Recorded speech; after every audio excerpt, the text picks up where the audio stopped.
इस वक्त जुड़ गए हैं। बहुत स्वागत है मेरे मेजर रजा आपका हमारे साथ जुड़ने के लिए।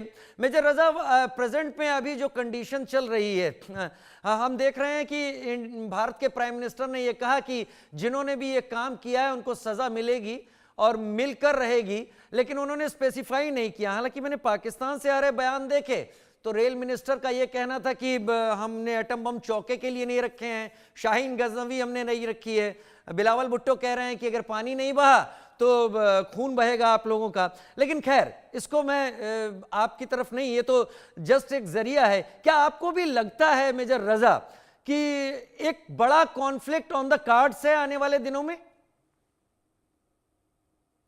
ये थैंक यू वेरी मच। एक तो आपका बहुत शुक्रिया कि आपने बहुत मुझे बुलाया। बहुत शुक्रिया आपका कि और आपने वक्त निकाला। जी जी। और दूसरा कि मैं पहलगाम के वाक़ये के ऊपर सबसे पहले अफसोस का इजहार करना चाहता हूँ उन तमाम फैमिली से कि जिनके लव्ड वंस या जिनके करीबी जो है ज़ख्मी हुए या उसमें वो अपनी जान से गए। अफसोसनाक वाक़या है और मैं समझता हूँ कि इनोसेंट फैमिलीज़ को इस तरह विक्टिमाइज नहीं होना चाहिए। एग्जैक्टली। और साथ फिर आपका जो सवाल है उसके ऊपर मैं ये कहना चाहता हूँ कि देखें, इस टाइम पे 22 अप्रैल को ये वाकया हुआ है। आज हम 7 दिन के बाद इसके ऊपर बात कर रहे हैं और इन 7 दिनों में बहुत कुछ हुआ है। इन 7 दिनों में आपके जो चीफ ऑफ आर्मी स्टाफ हैं जनरल उपेंद्रा, उन्होंने कश्मीर का विजिट किया है। आपके जो होम मिनिस्टर हैं उन्होंने विजिट किया है। उसके बाद आपके जो प्राइम मिनिस्टर हैं उन्होंने अपनी स्टेटमेंट्स दी हैं। इसके अलावा पाकिस्तान और इंडिया ने एक दूसरे के खिलाफ बहुत सारे इकदाम उठाए हैं और उसी के बीच में आप ये जो बातचीत बता रहे हैं कि जो पाकिस्तान के रेलवे मिनिस्टर और साथ पाकिस्तान के जो बिलावल भुट्टो है उनकी जो स्टेटमेंट है, तो आपका सवाल ये था कि क्या दोनों के दरमियान जंग का खतरा है। एग्जैक्टली तो यही था। मेरी मेरी मेरी जाती राय में इस टाइम तक बहुत ज्यादा टेंशन है और किसी वक्त कुछ भी हो सकता है और दोनों तरफ जो है बहुत ज्यादा हाई अलर्ट है फोर्सेस के दरमियान।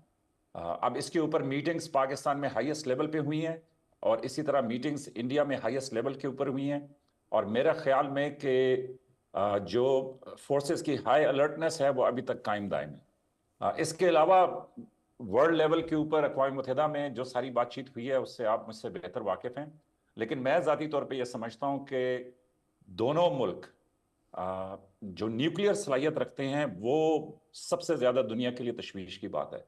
अब ऐसे में आगे किस तरफ जाना चाहिए, क्या करना चाहिए, वो एक बहस है कि जो आप मैं हम सब कर रहे हैं और मेरे ख्याल में जो कॉन्फ्लिक्ट है वो दोनों मुल्कों के बीच में बेहतर नहीं है। मैं ज़ाती तौर पे ये समझता हूँ कि बहुत सारी बातें हैं जो इंडिया और पाकिस्तान के बीच में हैं और उन बातों में जो पाकिस्तान की तरफ तशवीश है मैं आपको वो बता सकता हूँ।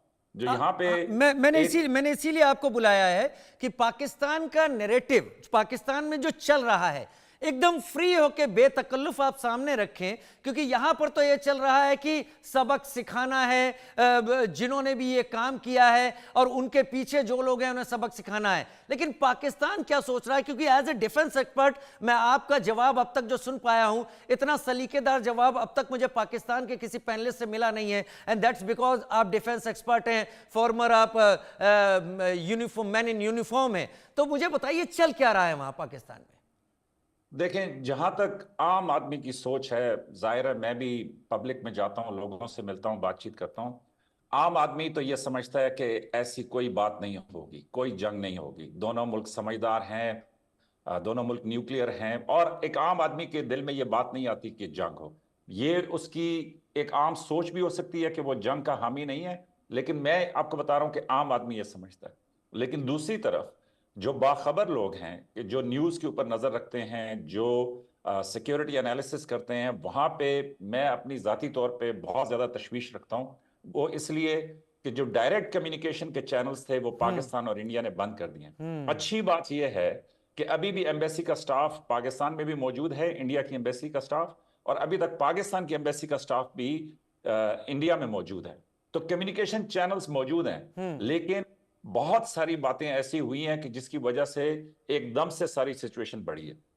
लेकिन जो तशवीश है पाकिस्तान में, जो नैरेटिव जिसकी आप बात कर रहे हैं, वो ये है कि देखें, पहलगाम का आपका वाकया हुआ 22 अप्रैल को दिन 2 बजे के करीब और 20 मिनट्स या 30 मिनट्स में वहां पे जो भी मिलिटेंट्स थे ठीक या है। जिन लोगों ने वहां पे फायरिंग की वो वहां से चले गए। तो उसके बाद यकायक ये जो चले मीडिया की तो समझ आती है कि उन्होंने कहा कि जी ये पाकिस्तान हो सकता है, वो एक पास्ट हिस्ट्री है, बैगेज है हम दोनों मुल्कों के बीच में। लेकिन जो आपकी गवर्नमेंट से रिस्पांस आया वो बड़ी तेजी के साथ डेवलप हुआ, और उसमें फिर इंडस वाटर ट्रीटी जैसा बड़ा मुआहदा कि जिसने 2 वॉर सरवाइव किए उसको सस्पेंड ठीक करना, है। उसके ठीक है। बाद जो स्टॉप, तो वो तशवीश थी कि मैं इतनी जल्दी हाँ, पाकिस्तान इतनी पे जल्दी ये आपकी गवर्नमेंट चीजें ने कैसे कैसे हुई, इतनी जल्दी ये या कैसे चीजें हुई। आपका मैसेज बहुत क्लियर हमारी जितनी भी यहां पर ऑडियंस देख रही है उस तक पहुंचा है। लेकिन